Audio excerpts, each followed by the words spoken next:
अस्सलाम वालेकुम, आप देख रहे हैं RNN न्यूज और मैं हूं नाइला भट्टी। शामिल करते हैं आज की अहम खबरें।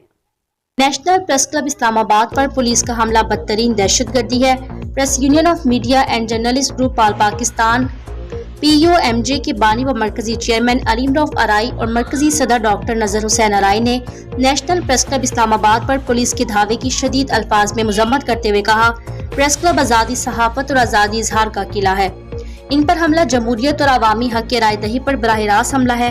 रहनुमाओं ने कहा, पुलिस गर्दी और गुंडागर्दी की मिसाल पाकिस्तान की तारीख का सियाह तरीन बाब है। नेशनल प्रेस क्लब पर धावा बोलकर न सिर्फ सहाफियों को तशद्दुद का निशाना बनाया गया बल्कि मीडिया हाउसेस के तकद्दुस को भी पामाल किया गया।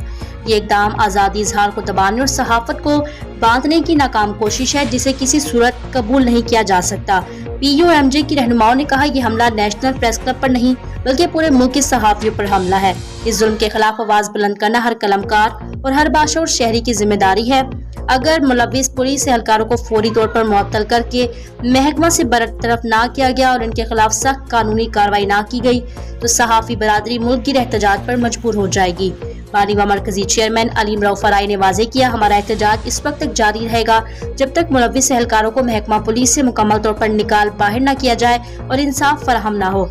मरकजी सदर डॉक्टर नजर हुसैन अराई ने कहा, आज़ादी सहाफत पर किसी भी किस्म का हमला नाकाबिले बर्दाश्त है। इस मर्तबा सहाफी बरादरी मुत्तहिद होकर ऐसा लाहे अमल इख्तियार करेगी, आइंदा किसी को जुर्रत न हो वो प्रेस क्लब या सहाफियों के खिलाफ इस तरह की कार्रवाई करे।